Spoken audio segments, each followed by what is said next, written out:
Magandang hapon, narito po ang latest update natin hinggil nga sa bagyong si Dante, sa mga low pressure area na binabantayan natin at maging sa habagat na kasalukuyan ngang direktang nakakapekto sa ating bansa.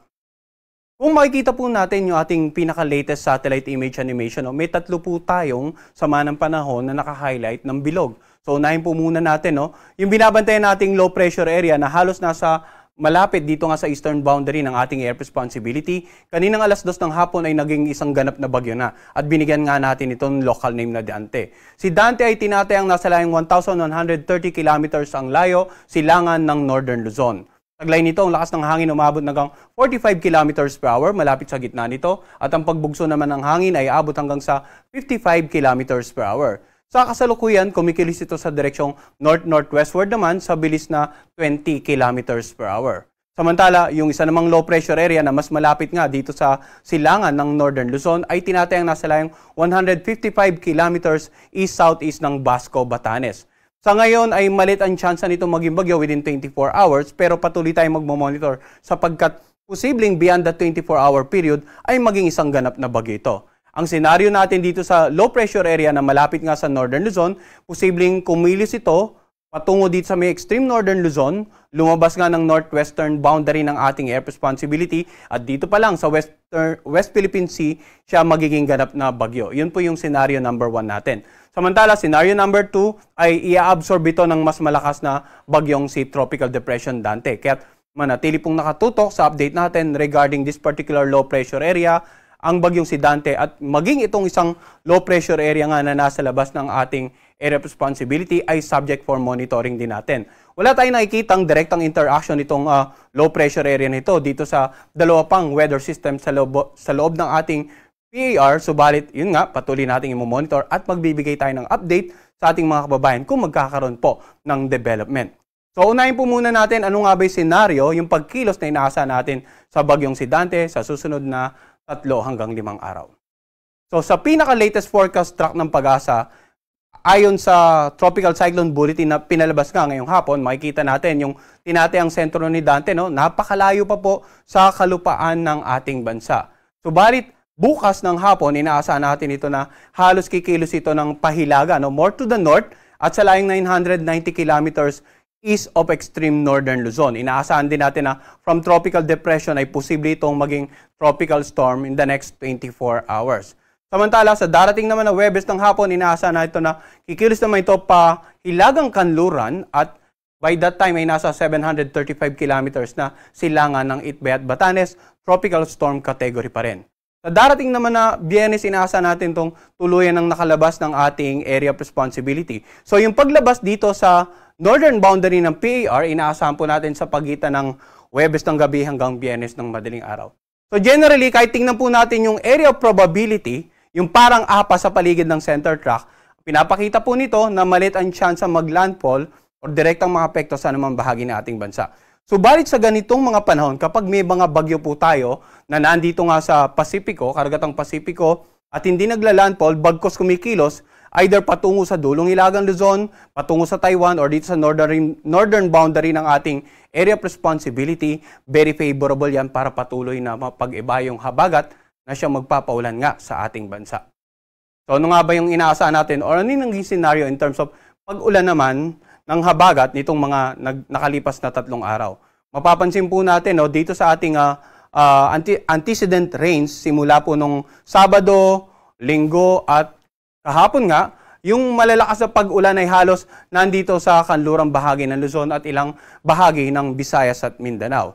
So generally, nakikita nga po natin sa balita, sa actual na may mga pagbaha na dyan, may mga pag-uunang lupa na sa nakararaming lalawigan sa kanlurang bahagi ng Luzon. At ano nga ba inaasahan natin for the next 2 to 3 days? Sa ating pinaka-latest weather advisory, simula po ngayong araw hanggang bukas, inaasahan pa rin na matitinding pag-ulan dito nga sa kanlurang bahagi ng Luzon, ilang bahagi ng Bicol region at maging Western Visayas. Lalong-lalo na po yung naka-highlight ng red, inaasahan natin na dyan na more than 200 millimeters of rain.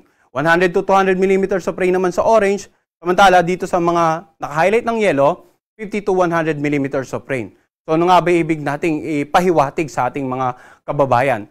Pinakita natin kanina during the past 3 days na matitindi na yung pag-ulan na naranasan halos sa mga naturang lalawigan, same areas. At kung uulanin pa ito, within the next 24 hours as well as within the next 48 to 72 hours, nandiyan pa rin yung pagbanta ng mga pagbasa low-lying areas. Magiging mabagal ang paghupa ng mga baha, nandiyan pa rin yung posibleng pag-apaw ng mga ilog, at nandiyan pa rin po yung banta ng pagguho ng lupa, lalong-lalo na kung ilang araw nang umuulan, saturated na yung mga kalupaan, malambot na po yung mga kalupaan sa bahaging bundok, kaya't mag-ingat po yung mga kababayan natin, lalong-lalo na sa mga lalawigan ngang nabanggit natin, nasa kanlurang bahagi ng Luzon, ilang bahagi ng Visayas at ng Southern Luzon area.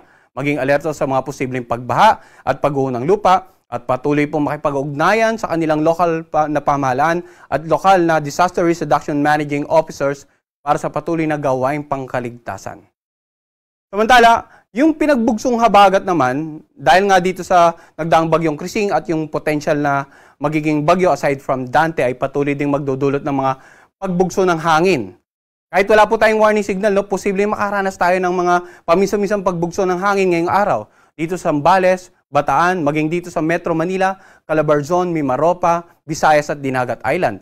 Bukas naman mga pagbugso ng hangin sa Ilocos Region, Zambales, Bataan, Bulacan, Metro Manila, Calabarzon, ganun din sa Mimaropa, sa buong Visayas, maging dito sa may bandang Mindanao area, Zamboanga del Norte, Misamis Occidental, Lanao del Norte, Camiguin at Dinagat Island. Hanggang sa darating na Huwebes, may inaasahan pa rin tayong pagbugso ng hangin sa nakararaming bahagi ng Luzon at ilang bahagi po ng Visayas at ng Mindanao area. So pag may pagbugso tayo ng hangin, posibleng makapagpatumba ng mga ilang uri ng mga pananim, posible ring magdulot ng maalon karagatan.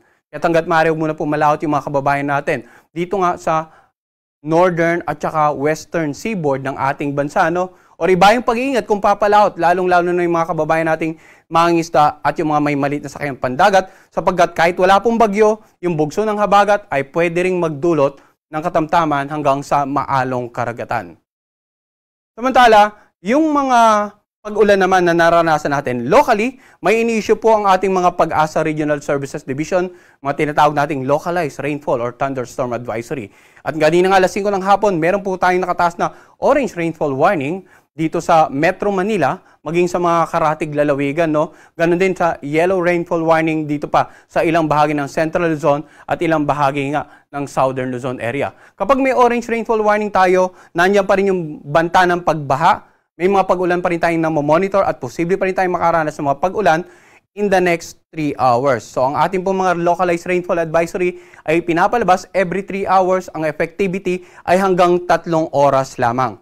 Ibig sabihin, continuous monitoring. Nasa field po ito ng tinatawag nating nowcasting or yung pagpe-predict ng weather over a shorter period of time, usually hanggang 3 oras lamang, at ina-update kung magkakaroon pa ng pagbabago, kung mamaintain yung forecast, or kung ililip na po itong localized warning. Kaya pinapayawan din po natin, aside sa tropical cyclone bulletin, aside sa weather advisory, aside sa mga posibleng gale warning sa mga susunod na araw, i-monitor din po natin yung mga localized rainfall at thunderstorm advisory. Huling pakiusap na lamang po namin dito sa Pag-asa, dahil nga may mga sama ng panahon, hindi rin po maiwasan na nagkalat yung mga nagpo-post ng mga fake news, mga from unverified sources, Gaya nga po nitong nakikita nyo at nagbanggit na may posibleng 6 na bagyo sa darating na Huwebes. So muli po, nakikiusap po kami as much as possible, iwasan po natin mag-share ng mga ganitong masyadong exaggerated na information, Bagamat may binabantayan tayong bagyo, pero not to this point naman po. Makikita natin halos ginamit pa yung official logo ng Pag-asa, I-share lang po natin ang any weather or climate-related information mula sa official Facebook account ng Pag-asa na nakikita nyo po dito sa portion nito. So muli, as much as possible, iwasan po natin mag-share ng mga ganitong fake news and verified sources from unverified sources sa ating social media account. Ang susunod po nating update sa bagyong si Dante